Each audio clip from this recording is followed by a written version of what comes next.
Hello students, welcome again. हाँ जी बच्चे, तो पिछले क्लास में फ्री कंसेंट से रिलेटेड दो टॉपिक्स हम लोगों ने डिस्कस किए थे। कौन कौन सा टॉपिक डिस्कस किए थे जी बच्चे? Normally a consent is said to be free when it is not caused by coercion, undue influence, fraud, misrepresentation and mistake, जिसमें से दो पार्ट कोअर्सन और अनड्यू इन्फ्लुएंस हम लोगों ने कवर कर लिया था। ठीक है जी बच्चा। कोअर्सन का मतलब फिजिकल फोर्स, आप हमारे साथ कॉन्ट्रैक्ट कर लें इसीलिए हम आपको फिजिकली फोर्स कर रहे हैं, या तो स्वयं से या किसी दूसरे से भी करवा रहे हैं, थर्ड पार्टी से, जिसको आप जानते भी नहीं है। Clear? That is coercion. Undue influence का मतलब हम अपने रिलेशनशिप का फायदा उठा रहे हैं, आपको इमोशनली ब्लैकमेल कर रहे हैं सो दैट कि आप हमसे कॉन्ट्रैक्ट कर लीजिए। ठीक है जी बच्चे, ये दो पार्ट हम लोगों ने कवर कर लिया था। दोनों केसेस में contract will be voidable at the option of the aggrieved party. ठीक है बच्चा। चलिए, नेक्स्ट इज व्हाट? फ्रॉड। नाम से ही क्लियर है, धोखाधड़ी करना। फ्रॉड में क्या होगा जी बच्चे? जानबूझ के जो बात गलत है, आपको भी पता है कि वो गलत है, फिर भी सामने वाले को सही बता के प्रेजेंट करना सो दैट कि सामने वाला हमारे झांसे में आ जाए और कॉन्ट्रैक्ट कर ले। That is known as fraud. ठीक है जी, फटाफट से डिस्कस करते हैं जी। Section 17 defines fraud as follows. Fraud means and includes any of the following acts committed by a party to a contract.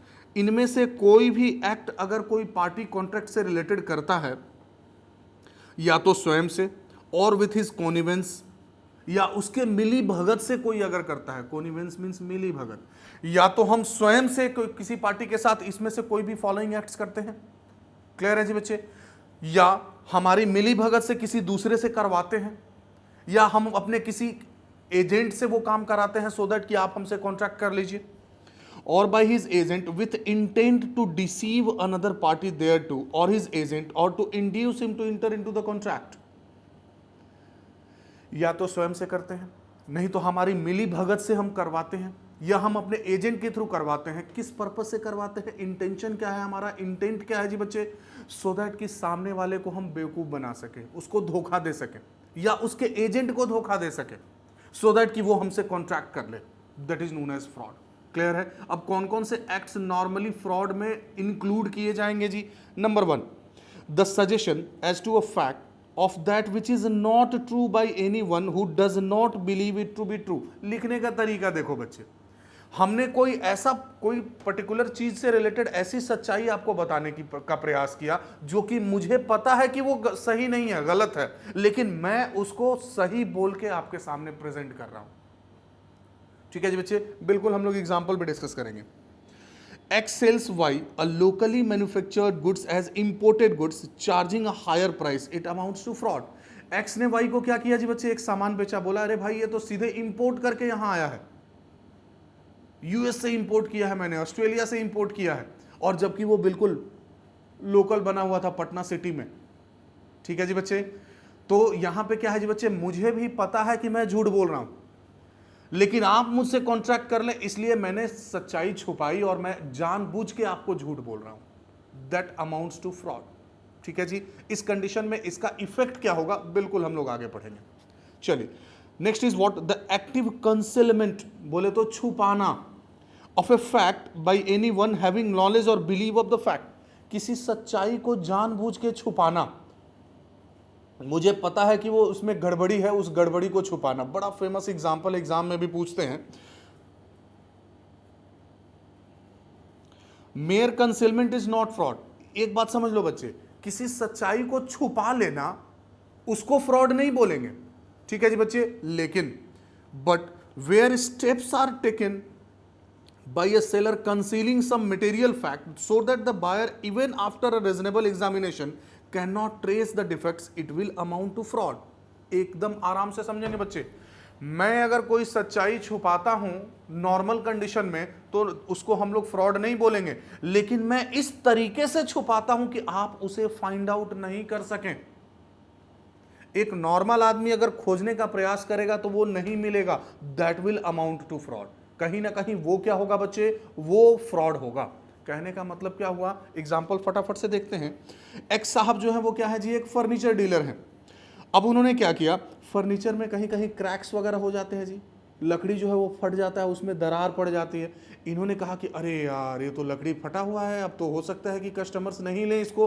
फटाफट से उन्होंने क्या किया, लकड़ी का जो पाउडर होता है बच्चे, बुरादा, उसमें फेविकॉल लगा के और उसको एकदम बाकायदा पेस्ट कर दिया, सो दैट कि किसी को पता ही नहीं चले कि ये तो पूरा का पूरा लकड़ी ही डिफेक्टिव है। This will amount to fraud. समझ में आ रही बात जी? Conceals the cracks in furniture sold by him using some packing material and polishing it in such a way that the buyer, even after reasonable examination, cannot trace the defect. It would tantamount to fraud through active concealment. आपने जानबूझ के चीजों को छुपाया तो this will amount to fraud. ठीक है जी। Next, a promise made without any intention of performing it. मैं अगर किसी को ऐसा प्रॉमिस करता हूं और मन में मेरे विचार चल रहा है कि ठीक है हाँ, ऊपर से मैंने कह दिया अरे कोई प्रॉब्लम होगा प्रोडक्ट में आप लेके आइए ना, 1 महीने के अंदर हम आपको टाइम देते हैं, लेके आइए, हम बिल्कुल उसको रिप्लेस करेंगे। और मन में सोच रहे हैं कि एक बार तुम लेके जाओ ना, उसके बाद आओ देखो क्या करते हैं। ठीक है जी बच्चा। तो सेंस क्या है जी, हमने ऐसा प्रॉमिस किया जो कि मुझे भी पता है कि मैं उसको बिल्कुल ही परफॉर्म करने वाला नहीं हूं, तो this will amount to fraud. कहीं ना कहीं ये क्या हो जाएगा जी बच्चे, तो this will amount to fraud. Clear है जी? चलिए example, a man and a woman underwent a ceremony of marriage with the husband, not regarding it as a real marriage. Held, the husband had no intention to perform the promise from time he made it, and hence the consent of the wife was obtained under fraud. एक पुरुष और महिला थे, उन्होंने, उनका intention क्या था जी कि चलो भाई हम लोग शादी करते हैं। पुरुष जो था वो खचड़ा था जी, यस। उसने सोचा कि अच्छा एक बार शादी कर लेते हैं मंदिर वंदिर में, लेकिन वो इसका शादी का तो कोई प्रूफ है नहीं, हम बोल देते हैं कि हाँ हम तुमसे शादी कर रहे हैं, रिचुअल्स भी थोड़ा बहुत परफॉर्म कर लेते हैं, लेकिन इस प्रॉमिस को परफॉर्म करने का हमारा इंटेंशन नहीं है। ठीक है जी बच्चे। तो उस कंडीशन में उसको क्या माना जाएगा जी, बिल्कुल this will amount to fraud. Any other act fitted to deceive, या अगर आप कोई भी काम करते हैं, मतलब फ्रॉड के डेफिनेशन को इन्होंने क्या किया जी बच्चे, फ्रॉड के डेफिनेशन को इन्होंने इंक्लूसिव डेफिनेशन बना दिया। इन्होंने कहा कि सिर्फ यही 3 पॉइंट्स फ्रॉड में नहीं आएंगे, और भी कोई भी अगर आप काम करते हैं जिससे कि सामने वाले का आपका इंटेंशन धोखा देने का है, तो this will be deemed to be what, fraud. माना जाएगा कि कहीं ना कहीं ये क्या है जी बच्चे, फ्रॉड है। Essential elements of fraud. अब फ्रॉड होने के लिए क्या क्या इसेंशियल कंडीशंस होने चाहिए जी। Number 1, by a party to a contract. The fraud must be committed by a party to a contract और by anyone with his connivance और बाय हिज एजेंट। या तो स्वयं से मैं करूं, या हमारे मिली भगत से कोई करवाए। ठीक है जी बच्चे, मेरा भी उसमें सम्मिलित हो, मेरा भी उसमें मिली भगत हो, या मैं अगर अपने एजेंट के द्वारा करवाऊंगा तो this will amount to fraud. The directors of a company issued a prospectus containing false statement, जिसको हम लोग बोलते हैं बच्चे मिस स्टेटमेंट इन प्रॉस्पेक्टस। थोड़ा सा इसके बारे में बताएंगे, सीए इंटर में, लॉ में आप इसको फुल फ्लेज डिटेल में पढ़ेंगे बच्चे। कोई भी कंपनी, स्पेसिफिकली पब्लिक कंपनी, अगर जनरल पब्लिक को शेयर्स इशू करती है तो कंपनीज एक्ट में प्रोविजन है कि for that purpose prospectus must be issued. Company को क्या करना पड़ेगा जी बच्चा, प्रोस्पेक्टस इशू करना पड़ेगा। सर प्रोस्पेक्टस क्या होता है, समझो बच्चे, बिल्कुल ध्यान देंगे।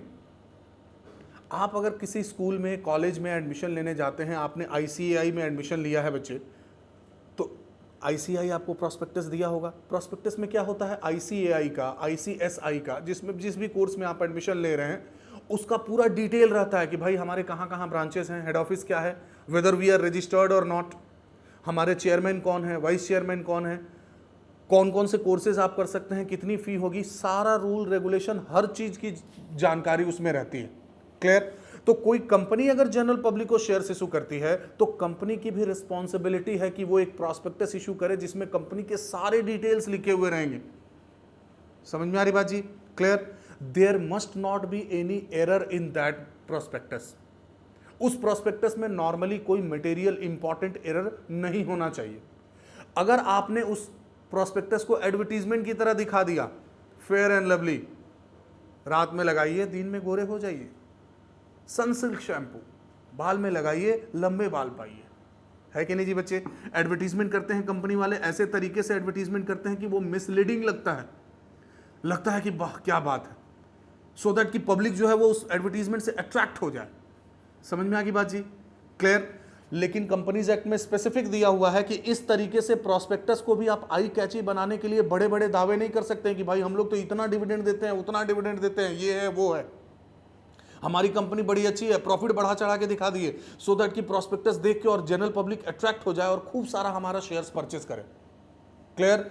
अगर प्रोस्पेक्टस में कोई मिस स्टेटमेंट होता है तो जो भी पार्टीज उस प्रोस्पेक्टस के इशू करने से रिलेटेड हैं, all will be held liable. Criminal liability होगी बच्चे, जेल भी जाना पड़ सकता है।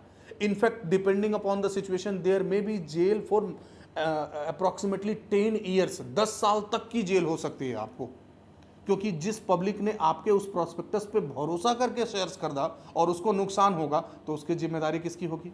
तो नॉर्मली जो कंपनी के डायरेक्टर्स हैं उनकी होगी। ठीक है जी बच्चे। और जो एक्सपर्ट लोगों ने प्रोस्पेक्टस बनाया है उसकी रिस्पॉन्सिबिलिटी होगी। बहुत सारे प्रोविजन है, आगे पढ़ेंगे बच्चे हम लोग। चलिए, तो director of a company issued a prospectus containing false statement, बोले तो misstatement. A shareholder who had subscribed for the shares on the faith of the prospectus wanted to avoid the contract. अब एक share holder साहब थे, उस prospectus पे भरोसा करके उन्होंने क्या कर दिया जी, शेयर्स के लिए अप्लाई कर दिया कि भाई हम शेयर खरीदेंगे। अब वो बाद में पता चला कि इसमें तो गलत स्टेटमेंट था।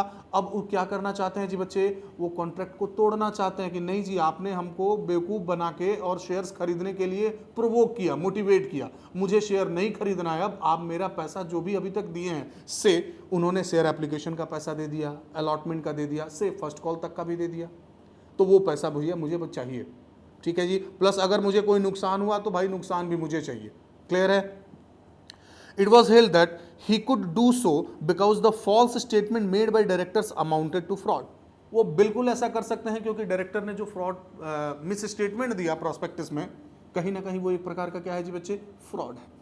Next, there must be false representation. Fraud तभी माना जाएगा जब उसमें झूठा रिप्रेजेंटेशन हो। Clear. There must be a false representation and it must be made with the knowledge of its falsehood।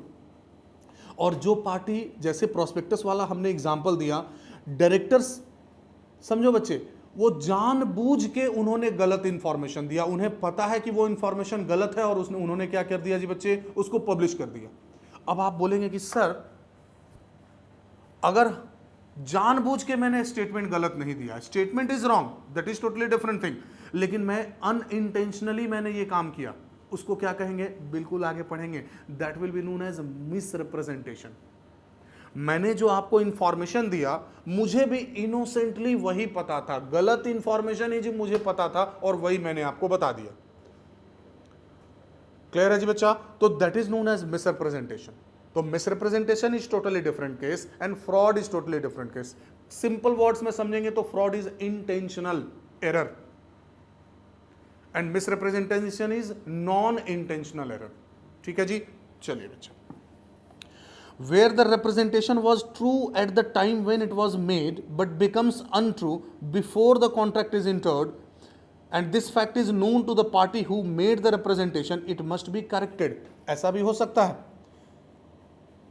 मैंने कॉन्ट्रैक्ट करने का सोचा, जो इंफॉर्मेशन था वो इंफॉर्मेशन बिल्कुल सही था, मैंने अपने हिसाब से सही इंफॉर्मेशन के बेसिस पे कॉन्ट्रैक्ट किया, लेकिन जब मैं कॉन्ट्रैक्ट करने के लिए गया उस समय पता चला कि वो इंफॉर्मेशन गलत है। बोलो बच्चे, मेरी रिस्पॉन्सिबिलिटी है कि नहीं है कि मैं सामने वाले पार्टी को भी इंफॉर्म करूं रिगार्डिंग दैट कि भाई जब मैंने कहा था तो इंफॉर्मेशन वाज राइट, लेकिन अभी किसी कारण से दैट इज रॉन्ग। अगर मैं नहीं बोलता हूं और उनसे कॉन्ट्रैक्ट कर लेता हूं तो obviously this will amount to what, this will amount to fraud. Clear है। Actually deceived, the fraud must have actually deceived the other party who has acted on the basis of such representation।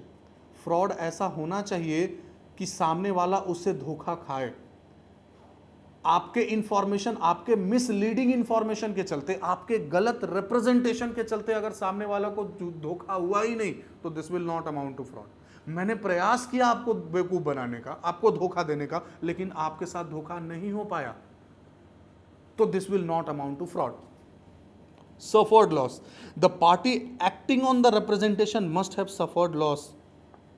और उस representation के basis पे जो party act कर रहे हैं उनको नुकसान होना चाहिए, then only that will amount to fraud. जैसे मैं एक एग्जांपल बोलूंगा बच्चे, वापस से प्रोस्पेक्टस वाला एग्जांपल ही, सीए इंटर में पूछा हुआ क्वेश्चन है। कंपनी के डायरेक्टर्स जो हैं उन्होंने क्या किया, प्रोस्पेक्टस इशू किया। प्रोस्पेक्टस में गलत इंफॉर्मेशन था regarding the price of the shares, regarding the profit of the company, regarding the dividend, all. ठीक है जी बच्चे, एक्स एक पर्सन थे, उन्होंने वो कंपनी की प्रॉफिटेबिलिटी देखी, शेयर्स का प्राइस देखा, पास्ट ईयर्स का परफॉर्मेंस देखा, और उसके बेसिस पे उन्होंने शेयर्स खरीदा। समझ में आ रही बात जी? वो शेयर्स खरीद रहे थे तो उनके एक मित्र थे वाई ने भी बोला कि अरे क्या कर रहे हो, तो हम फलाना कंपनी का शेयर्स खरीद रहे हैं। अच्छा, अच्छी कंपनी है, तो हाँ मेरे नज़र में तो बड़ी अच्छी कंपनी है।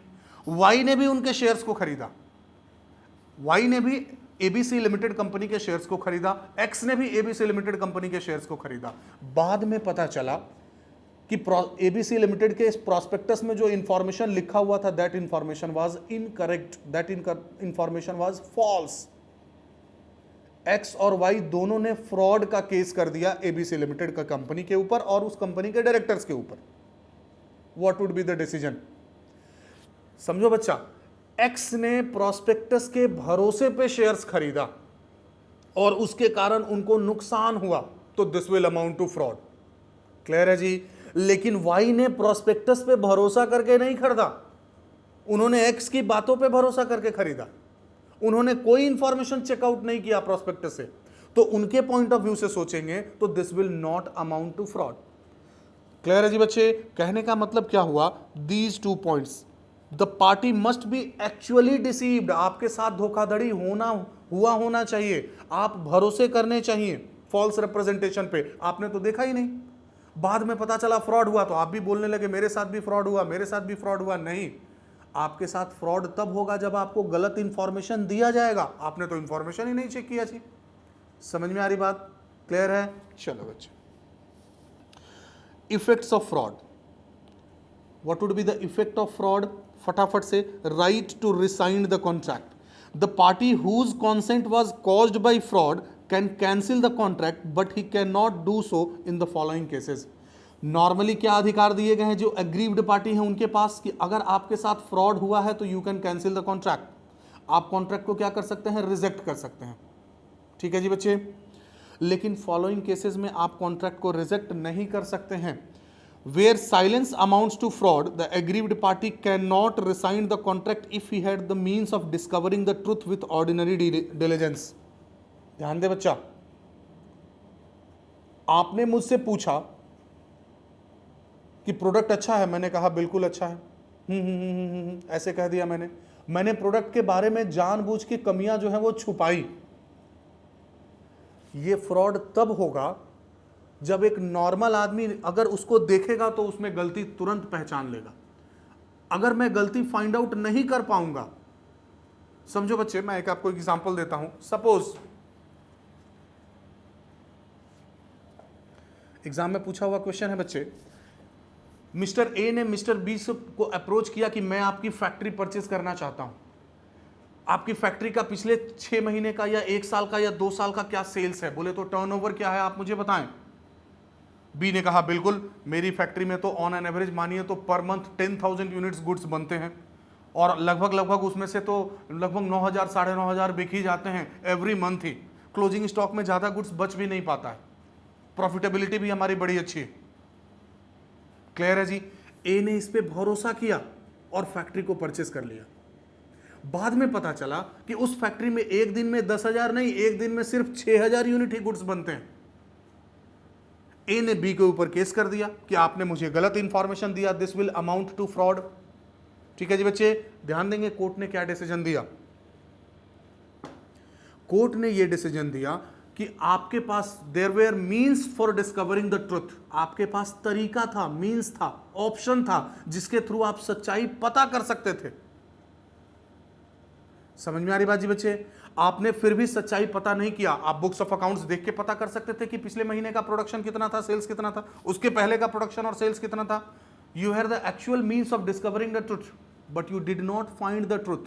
Means this will not amount to fraud. आई बात समझ में? तो आपके पास अगर जरिया है फाइंड आउट करने का, फिर भी आपने फाइंड आउट नहीं किया और सामने वाले की बात पे भरोसा किया, this will be assumed to be not to be fraud. ये बिल्कुल नहीं माना जाएगा कि फ्रॉड है। क्लियर?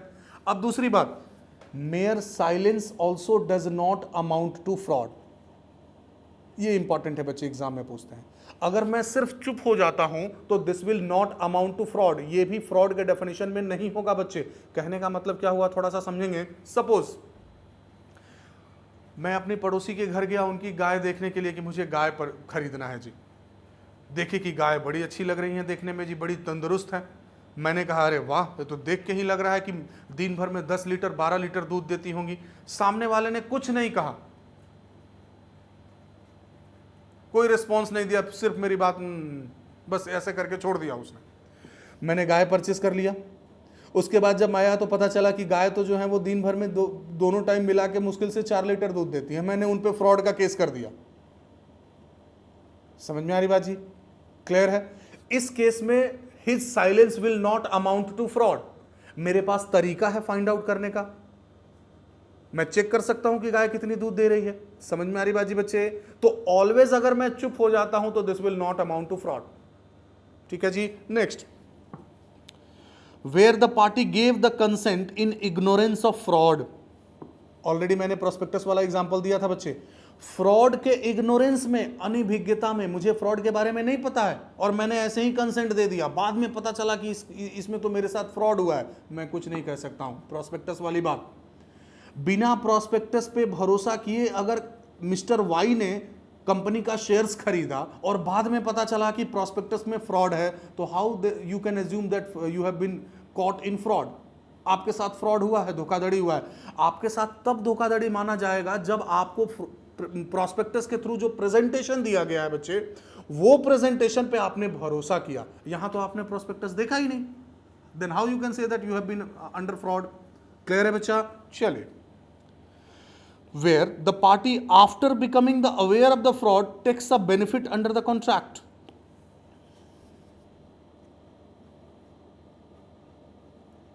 मुझे पता चल गया कि सामने वाले ने गलत इंफॉर्मेशन दिया, फ्रॉड किया मेरे साथ, उसके बाद भी मैंने कॉन्ट्रैक्ट में के अंडर जो गुड्स हैं या जो सर्विसेज हैं उससे बेनिफिट एंजॉय किया, उसका फायदा लिया। वापस से गाय वाला एग्जांपल, मैंने कहा कि 10-12 लीटर तो दिन में दोनों टाइम दूध देती होगी जी। ये बेसिस पे, इस भरोसे पे मैंने परचेस कर लिया। 2 दिन तक मैंने चेक किया, 3 दिन तक चेक किया, देखे कि सुबह 2 लीटर, शाम को 2.5 लीटर, बस। फिर भी मैंने क्या किया जी बच्चे, रिएक्ट नहीं किया। 3 दिन, 4 दिन, 5 दिन, 10 दिन के बाद मैं रिएक्ट कर रहा हूं, बिल्कुल नहीं, गलत।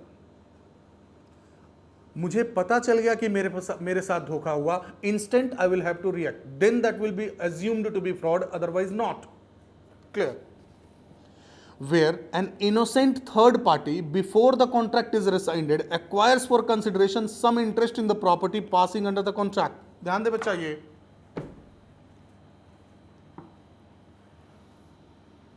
वाई ने अंडर फ्रॉड एक्स को कोई प्रॉपर्टी बेच दिया। एक्स को फ्रॉड के बारे में नहीं पता था, एक्स ने उसी प्रॉपर्टी को ए को बेच दिया। X was not aware about the fraud. ठीक है जी बच्चे? वाई ने जो फॉल्स क्लेम किया, उसी क्लेम को सही समझ के और एक्स ने वही क्लेम ए के साथ किया और वो प्रॉपर्टी बेच दिया। समझ में आ रही बात जी बच्चे? There will be valid contract, माना जाएगा कि दिस इज वैलिड कॉन्ट्रैक्ट। ये अलग बात है कि ए जो है वो वापस से क्या कर सकता है बच्चे, वाई से कंपेंसेशन क्लेम कर सकता है, but the contract will normally deemed to be valid.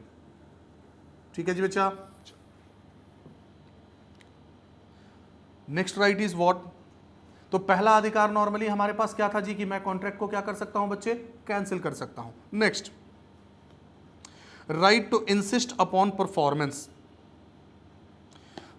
The party whose consent was caused by fraud may, if he thinks fit, insist the contract shall be performed and that he shall be put into the position in which he would have been if the representation made had been true।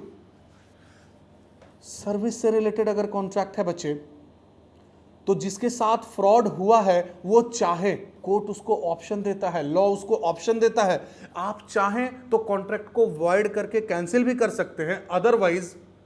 Otherwise आप service से related contract है बच्चे, आप performance के लिए insist कर सकते हैं कि अगर ये कॉन्ट्रैक्ट में फ्रॉड नहीं हुआ होता, उस कंडीशन में क्या होता, आप हमारे लिए परफॉर्म करते अंडर अ नॉर्मल कॉन्ट्रैक्ट। अगर फ्रॉड क्लियर हो गया बच्चे, then this will amount to what, void contract. लेकिन अगर सर्विस मेरे लिए जरूरी है तो मैं चाहूं तो आपको सर्विस के परफॉर्मेंस के लिए क्या कर सकता हूं बच्चे, बाध्य कर सकता हूं। Means the contract will still be deemed to be valid. अलग से जो नुकसान हुआ उसका कंपेंसेशन मैं लूंगा, but I may insist upon performance of the contract. समझ में आ रही बात जी? एग्जांपल देंगे बच्चे मैं आपको। से मिस्टर ए साहब की शादी है ऑन 5th of February, 5 फरवरी को उनकी शादी का डेट है। बैंड पार्टी वाले के पास, कैटरिंग वाले के पास वो गए कॉन्ट्रैक्ट करने के लिए कि भाई हमारी 5 फरवरी को शादी है। दिसंबर में ही गए, उन्होंने डेट नोटिस नोट कर लिया, उन्होंने एडवांस भी पेमेंट कर दिया बच्चे। अब 5th फरवरी के एक दिन पहले 4 तारीख को सपोज उनके दिमाग में आया कि भाई एक बार बैंड वाले से वापस कॉन्टैक्ट कर लेते हैं, कैटरर वाले से वापस कॉन्टैक्ट कर लेते हैं। उन्होंने फ़ोन लगाया, कैटरर वाले ने कहा कि नहीं नहीं नहीं सर, देखिए ना, उसी दिन तो हम लोगों ने दूसरे का कॉन्ट्रैक्ट कर लिया, वो मेरे लिए ज़्यादा इंपॉर्टेंट है, आप अपना पैसा लेके जाइए।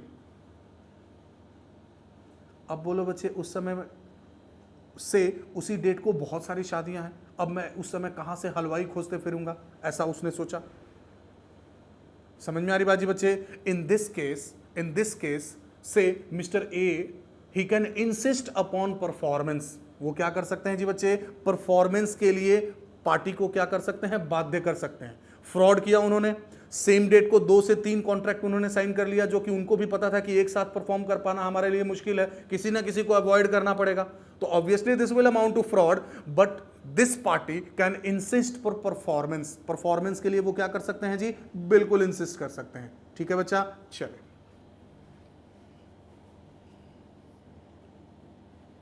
फटाफट से एग्जांपल देख लेंगे। A fraudulently informs B that A's estate is free from encumbrance. Encumbrance का मतलब इस पे कोई क्लेम नहीं है थर्ड पार्टी का, कोई लोन वगैरह नहीं है। ठीक है जी। B thereupon buys the estate is subject to a mortgage. B may either avoid the contract और may insist upon its being carried out and mortgage डेब्ट रिडीम्ड। ए ने क्या किया जी बच्चे, बोला कि आप हमारा घर खरीद लीजिए, और उसने ये नहीं बताया कि ये घर ऑलरेडी हम किसी दूसरे के नाम पे लोन लिए हुए हैं, गिरवी रखे हैं, मॉर्गेज किए हुए हैं। बी ने उसको क्या किया बच्चे, उसके भरोसे पे परचेस कर लिया। अब बी के पास 2 ऑप्शन है। जैसे ही उसको पता चला कि इस घर पे दूसरे किसी ने लोन लेके रखा है, वो क्या कर सकता है, कॉन्ट्रैक्ट को या तो कैंसिल कर सकता है, नहीं तो still he can go for the performance, और वो क्लेम कर सकता है कि लोन का पेमेंट आप करिए, मुझे ये घर अब नहीं छोड़ना है। समझ में आ रही बात? चल next, does silence amount to fraud. क्या साइलेंस फ्रॉड है? मैंने शुरू में क्या कहा था बच्चा, जनरल रूल हमारा क्या है जी, silence does not amount to fraud. जो भी सेलर है या जो पार्टी है, उसकी बिल्कुल ऐसी कोई रिस्पॉन्सिबिलिटी नहीं है कि वो अपने प्रोडक्ट का डिफेक्ट बताते फिरे। सेल्फ गुड्स एक्ट में डिटेल में पढ़ेंगे बच्चे हम लोग। मैंने कहा बहुत अच्छा टी शर्ट है ना, बहुत अच्छा है, क्वालिटी इसकी बड़ी अच्छी है, मैंने सामने वाला पार्टी ने कुछ कहा ही नहीं, तो क्या उस कंडीशन में silence will amount to fraud? General rule कहता है कि silence does not amount to fraud. कुछ एक्सेप्शंस भी हैं, बिल्कुल डिस्कस करेंगे बच्चे। Mere silence as to facts likely to affect the willingness of a person to enter into a contract is not fraud. अगर मैं बोल दूं तो आप मेरे साथ कॉन्ट्रैक्ट नहीं करेंगे, तो मैंने कुछ कहा ही नहीं, सो दैट कि आप मेरे साथ कॉन्ट्रैक्ट कर लो, whether this will amount to fraud, तो general rule says that obviously this will not amount to fraud. फटाफट से तीनों एग्जाम्पल देखो बच्चा, जल्दी से देखेंगे तीनों एग्जाम्पल बच्चे। हाँ जी। A sells by auction to B a horse which A knows to be of unsound mind. A ने बी को क्या किया जी बच्चे, नीलामी करके एक घोड़ा बेचा। ए को पता था कि घोड़ा जो है वो थोड़ा सा पागल है। A says nothing to B about the horse's unsoundedness. A ने बी के को इस बारे में बिल्कुल कोई इंफॉर्मेशन नहीं दिया कि घोड़ा जो है वो भाई अनसाउंड माइंड का है। This is not fraud by A. ये बिल्कुल ए के द्वारा फ्रॉड नहीं होगा। क्यों नहीं होगा बच्चे, ध्यान से समझेंगे। सेल्फ गुड्स एक्ट में हम लोग एक प्रोविजन पढ़ेंगे, let the buyer be aware. जो गुड्स परचेस करता है कहीं ना कहीं उसकी रिस्पॉन्सिबिलिटी भी लॉ ने इंपोज की है। आपकी भी रिस्पॉन्सिबिलिटी बनती है कि आप गुड्स को परचेस करने के पहले एक बार रीजनेबल चेकिंग कर लें। आप आंख बंद करके गुड्स परचेज नहीं कर सकते। You must also be aware about the product which you are purchasing. आप जो प्रोडक्ट परचेस कर रहे हैं obviously you should also be aware about that. समझ में आ रही बात जी बच्चे? आप अगर रीजनेबल केयर नहीं करते हैं तो सामने वाले पार्टी की गलती नहीं मानी जाएगी। जैसे मैं एक एग्जांपल और देता हूं बच्चे इससे रिलेटेड। आप मोबाइल फोन परचेस करने के लिए गए शॉप में, आपने बोला कि भैया हमको एक आईफोन दे दीजिए, क्या प्राइस है? सपोज उसने कहा 95,000, आपने कहा बिल्कुल दे दीजिए। आपने मॉडल का नाम बताया, सामने वाले ने आईफोन का डब्बा आपके पास रख दिया। आपने बिल्कुल ये चेक नहीं किया कि that is already the seal has been broken. वो जो डब्बा है, आईफोन का बॉक्स है, वो अनबॉक्स्ड है, खुला हुआ है, उसका सील खुला हुआ है। आपने चेक नहीं किया, पेमेंट दिया, चले गए। अंदर जाके जब आप बाहर निकल के और देखे तो देखे कि उसमें तो मोबाइल फ़ोन ही नहीं है या दूसरा कोई ब्रांड का मोबाइल फ़ोन है। क्या आप क्लेम कर सकते हैं बच्चे कि मेरे साथ धोखाधड़ी हुआ है? बिल्कुल क्लेम नहीं कर सकते हैं। समझ में आ रही बात जी? क्लियर है? नहीं तो आपको प्रूफ करना पड़ेगा कि actually the seal was broken at the time of purchase. हो सकता है ऐसा इसलिए कहा गया बच्चे कि हो सकता है कि आप बाहर जाके और खुद से सील तोड़ दिए हो, इसलिए कंफ्यूजन ना हो, इसलिए लॉ ने क्लियर कट कहा let the buyer be aware. आपकी भी रिस्पॉन्सिबिलिटी बनती है कि उसी समय आप चेक कर लें। आप अगर उस समय चेक नहीं करते हैं तो there will not be any responsibility for the seller. एक रीजनेबल आदमी एक नॉर्मल डिफेक्ट जो आराम से आइडेंटिफाई कर सकता है, वो डिफेक्ट आइडेंटिफाई करने की रिस्पॉन्सिबिलिटी आपकी है। एक और एग्जांपल देते हैं बच्चे। आप किसी शॉप में परचेसिंग करने के लिए गए, कपड़ा परचेस करने के लिए गए, दुकान में टी शर्ट एक लटकाया हुआ था बच्चे। आप भी देखे कि टी शर्ट बड़ा अच्छा लग रहा है, आपने देखा प्राइस कितना है 1599, आपने कहा भैया ये दे दीजिए। बिल्कुल उसके सामने में ही टी शर्ट जो है वो फटा हुआ है। एक नॉर्मल आदमी भी देखेगा तो तुरंत उसका डिफेक्ट पता चल जाएगा, फिर भी आपने उसको नेग्लेक्ट किया। घर पे गए तो देखे कि फटा हुआ है। आप क्लेम कर सकते हैं बच्चे? Genuinely you can not claim. वैसा डिफेक्ट जो कि नॉर्मली देखने से ही पता चल जाए, अगर आप उसको भी आइडेंटिफाई नहीं कर सकते हैं, it means that you are under error. आप बिल्कुल सेलर से क्लेम नहीं कर सकते हैं उस प्रोडक्ट को। समझ में आ रही बात जी? क्लियर है? सेल ऑफ गुड्स एक्ट में हम लोग डिटेल में पढ़ेंगे बच्चे इससे रिलेटेड। फटाफट से आगे के एग्जांपल्स देख लेंगे।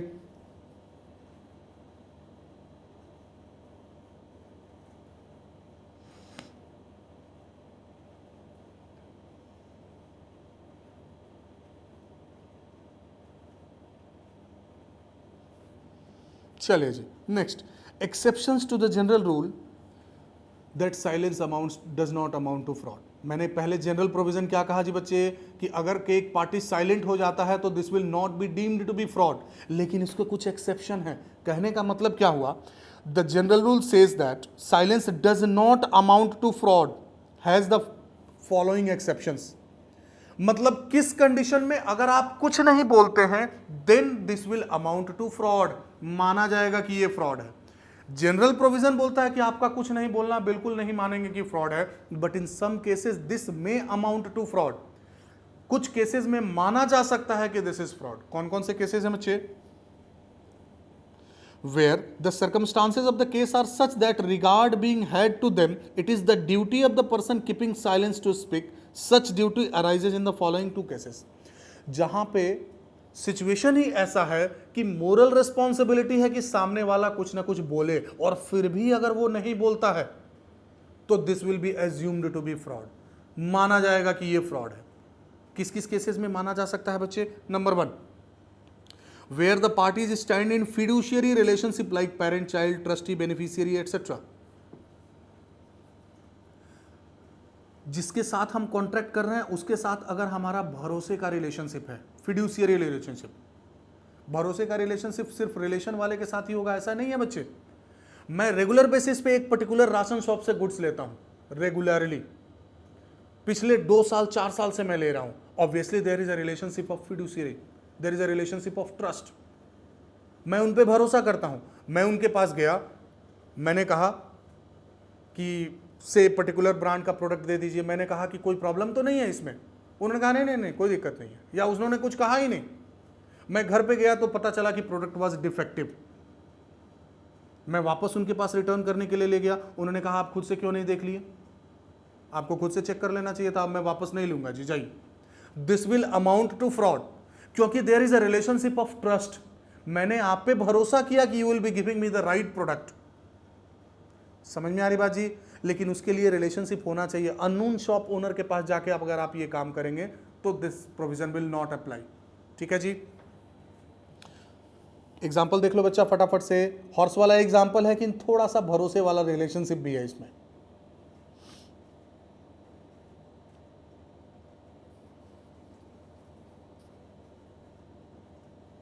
चलिए जी next. Where the silence itself is equivalent to speech, जहां आपका न बोलना बोलने के बराबर है। सर सर सर न बोलना बोलने, बिल्कुल। देखो ना बच्चा example, B says to A, if you do not deny it, I shall assume that the horse is sound. B ने A को कहा आप कुछ नहीं बोलेंगे तो हम नॉर्मल एजम्पशन कर लेंगे कि हॉर्स जो है बिल्कुल फिट एंड फाइन है, मेंटली फिजिकली फाइन है। उसके बावजूद भी A ने कुछ नहीं कहा। ठीक है जी बच्चे, यहां पे उनका साइलेंस फ्रॉड होगा अगर पता चलता है कि हॉर्स जो है वो मेडिकली फिट नहीं है तो। ठीक है बच्चा, चलिए। Half truth, half truth is worse than the blatant lie. झूठ बोलने से ज्यादा खतरनाक है आधा सच आधा झूठ। Partial truthful disclosure may easily deceive the other party. Example, prospectus of a company disclosing only average dividend declared by the company in the last 5 years instead of actually declining dividend over that period is a glaring example of truth amounting to fraud. चीजों को गलत तरीके से present करना, आधी सच्चाई बताना।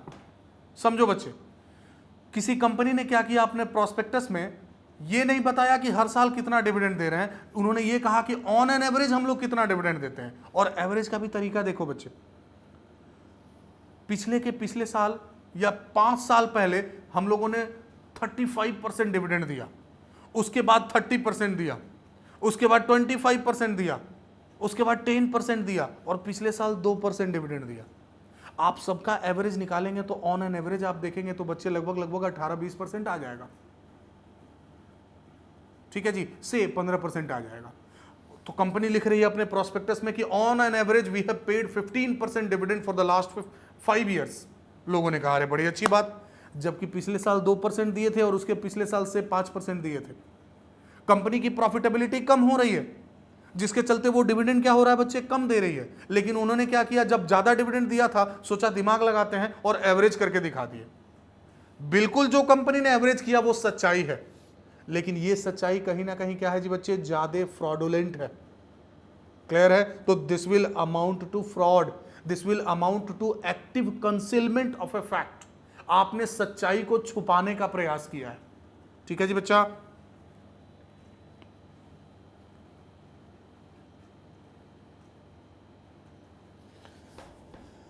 तो उस कंडीशन में पार्टीज के पास क्या क्या ऑप्शन है बोलो बच्चा।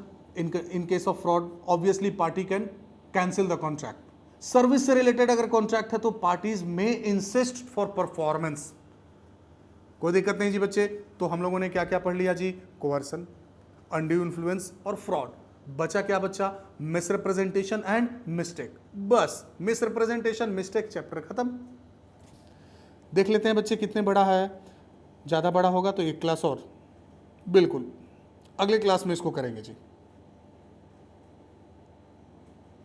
ठीक है जी बच्चा, अगले क्लास में ये चैप्टर भी हम लोगों का खत्म हो जाएगा फटाफट से। अगले क्लास में फिर मिलेंगे बच्चे। Bye bye students, bye bye.